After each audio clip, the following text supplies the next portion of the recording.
sopita time. I put some coconut oil in my pot. Then I started browning up my noodles. Then I put in some chicken broth, a little more. I put about half of a box.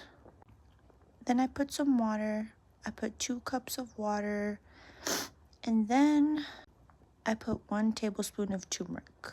Then I put some chickpeas in, 1 spoonful of tomato paste, some salt, pepper, mix it up, till it's something sweet, and then let it simmer.